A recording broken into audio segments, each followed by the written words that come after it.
দেশে আবারও যেন ফ্যাসিবাদ, উগ্রবাদ ও চরমপন্থা মাথা চাড়া দিয়ে উঠতে না পারে সে বিষয়ে সবাইকে সতর্ক থাকার আহ্বান জানিয়েছেন বিএনপির ভারপ্রাপ্ত চেয়ারম্যান তারেক রহমান। ইনসাফ ভিত্তিক গণতান্ত্রিক বাংলাদেশ গড়তে ঐক্যবদ্ধ থাকার কথাও বলেন তিনি। বলেন, আগামী জাতীয় নির্বাচন দেশের প্রতিটি মানুষের জন্য গুরুত্বপূর্ণ। রিপোর্ট করছেন সিকান্দার রেমান।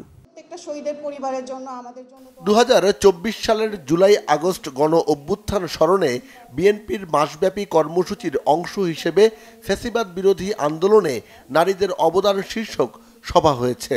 রাজধানীর শাহবাগে শহীদ আবু সাইদ মিলনায়তনে আয়োজিত এ অনুষ্ঠানে শহীদদের স্বজনদের আবেগঘন বক্তব্যে ভারী হয়ে ওঠে পরিবেশ।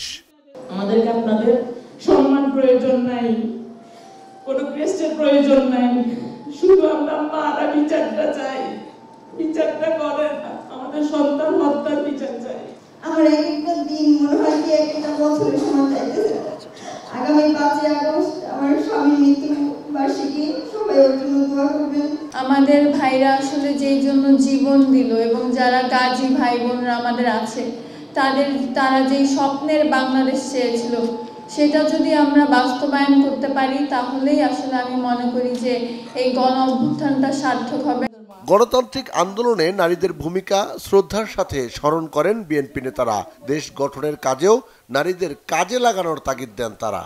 যারা রক্ত, অশ্রু ও আত্মত্যাগের মাধ্যমে সাহস দিয়ে ফ্যাসিবাদ বিরোধী আন্দোলনের ইতিহাস রচনা করেছেন।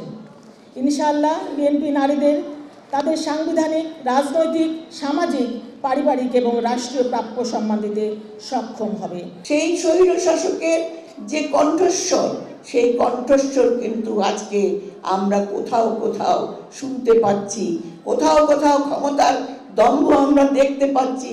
তো সেইখান থেকে আজকে আমার সমাজকে উদ্ধার করতে হবে। আগামীতে যে নির্বাচন আসছে সেই নির্বাচনে ইনশাআল্লাহ আমরা মায়েদের প্রতিনিধি দেখব, যারা শুধু এই দেশের সুসন্তানদের গড়ে তুলবেন না, তারা এই দেশকে গড়ে তুলবেন। নারীদের কর্মদক্ষ হিসেবে গড়ে তোলার কথা বলেন বিএনপির ভারপ্রাপ্ত চেয়ারম্যান তারেক রহমান। নারীরা যাতে সমাজে পিছিয়ে না থাকে সেজন্য বাস্তবমুখী কর্ম পরিকল্পনার কথা জানান তিনি।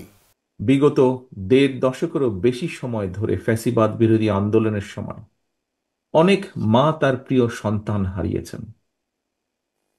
আমার মাও তার এক সন্তানকে হারিয়েছেন আপনাদেরই মতন।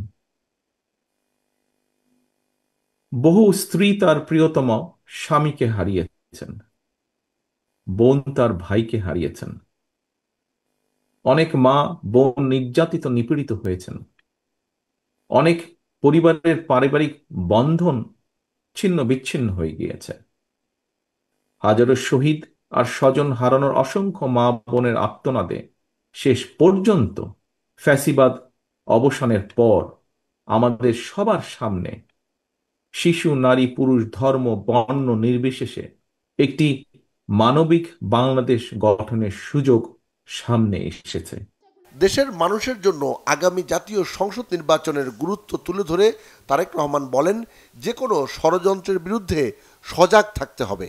দেশে যাতে আর কোনোভাবেই আর কোনোদিন ফ্যাসিবাদ, উগ্রবাদ, চরমপন্থা মাথা চাড়া দিয়ে উঠতে না পারে, এই ব্যাপারে বিশেষ করে নারী সমাজকে অত্যন্ত সতর্ক এবং সজাগ থাকতে হবে। এবং সতর্ক এবং সজাগ থাকার জন্য আমি সমগ্র বাংলাদেশের মা বোনদেরকে আহ্বান জানাই।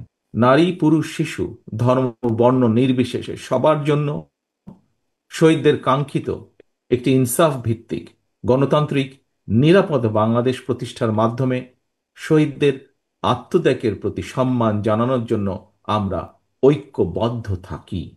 বিএনপি ক্ষমতায় গেলে নারীদের প্রাধান্য দিতে তাদের নামে প্রান্তিক পর্যায়ে 50 লাখ ফ্যামিলি কার্ড দেওয়ার কথা আবারও জানান দলের ভারপ্রাপ্ত চেয়ারম্যান।